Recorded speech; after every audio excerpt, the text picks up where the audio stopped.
Hi everyone, welcome to my channel. In this video, we are going to learn how to prove something by deduction. So the question is, what do we need to do here? We need to show a series of logical steps that one side of a mathematical statement is the same as the other side. You start with the hypothesis like this, that this side is equal to that side, or this side is greater than that side, and so on. Then you have to show a series of steps that will lead to your conclusion. There are many different types of proofs, but we will use algebra today to show that the left-hand side is equal to the right-hand side. This is called proof by deduction. Okay, so let's start. I'm going to start with a very simple question because I just want to show you first how to write a proof. So let's see what we have on the left-hand side. On the left-hand side, we have 1 over 4 plus 1 over 12. On the right-hand side, we just have 1 over 3. Now 1 over 3, there is nothing to do over here, so I will start proving by simplifying this. So we have to add 1 over 4 plus 1 over 12, and you can see that the denominators are not the same. You can't add two fractions when the denominator is not the same, so you have to make it the same. 12 is just 12, but you can actually change 4 and make it 12 by multiplying it with 3. So I'm going to do that. 4 times 3. Now, if you multiply something to the denominator, you need to do the same thing to the numerator as well. I'm going to multiply 3 over here as well, and that will give me 3 over 12 plus 1 over 12.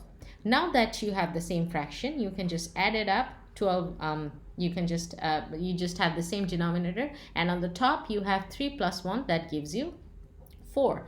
4 divided by 12, you can simplify this, divide both the numbers by 3, so you will get 1 over 3, which is the same thing as this one. So you can conclude that your left-hand side is equal to the right-hand side for this question. So this is how you write a proof. You prove something by deduction. Let's move to the second question. On the left-hand side, I have 1 over m plus 1 plus 1 over m squared plus m. On the right hand side, I just have 1 over m. It's kind of pointless to do something over here, so I'm going to simplify this thing. Again, the same problem, you have two different denominators, so you have to make it the same. Now, m squared plus m, you can actually take the m out. So inside the bracket, you're just going to have m plus 1, which is the same thing as this as well, except it's missing this m. So you can multiply m here and do the same thing to the top. This will give you m over m times m plus 1 plus 1 over m times m plus 1. You can add the top now. This will give you m plus 1 over m times m plus 1. You can see that you have the same terms, so you can actually cancel it out. Now, when you don't have anything, it just means that you have the number 1. That proves that the left-hand side is equal to the right-hand side. Now, I don't know if you have noticed that I'm not using the equal sign anymore. I'm using this thing, 3 lines instead of 2. What does this symbol mean? This means this is an identity. It means whatever number or value you take for m, you're always going to get the same answer. It doesn't matter what you substitute m, you are always going to have this side equal to the other side. That's why I used this sign for identity instead of using an equal sign. But remember that you can't move terms from one side to the other when you're proving something. Like you can't move this thing over there to prove something. And also, don't forget to write a concluding statement at the end of your proof like this. Left-hand side equals to the right-hand side, or right-hand side equal to the left-hand side. Okay, let's move to number 3. X minus, this is what I have on the left-hand side. I have x minus 3 whole squared plus m. And on the right-hand side, I just have x squared minus 6x plus 14. Now this side, I'm going to use this formula. This is a pretty useful formula, so please do remember it. I'm just going to expand this. This will give me x squared because a is x and the square of that is just x squared minus 2 times x times 3, that will give me 6x plus 3 squared, that will give me 9, plus 5. I will have x squared minus 6x plus 14, and you can see that this is actually the same thing as this side. So you can write the left hand side is equal to the right hand side for this question as well. Let's move to the last question for the day. On the left hand side, I have 2n minus 1 whole squared plus 2n plus 1 whole squared. And on the right hand side, I just have 8n squared plus 2. I will start with this because there is nothing to simplify here. I'm going to use the same formula, a minus b whole squared. So this will give me 4n squared minus 2 times 2n times 1. That will give me 4n plus 1. And then for this term, I'm going to get the same thing. The only difference is you will have all positive terms.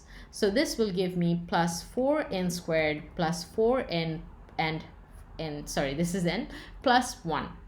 You have a negative 4n and you have a positive 4n, so you can actually cancel it out. So you will just have 8n squared plus 2, which is the same thing as this one. So you can write the left hand side of this equation is the same thing as the right hand side. Now there is a second part to this question. We have to prove that the sum of the squares of any two consecutive odd integers is even. Now what does it mean? So first of all, let's see if my first term is n, how can I find the next odd term? If you want to find the next odd term, you always need to add 2 to it. Same goes for even number. For example, if you have 3 and you want to find the next odd number, you just have to add 2 to it.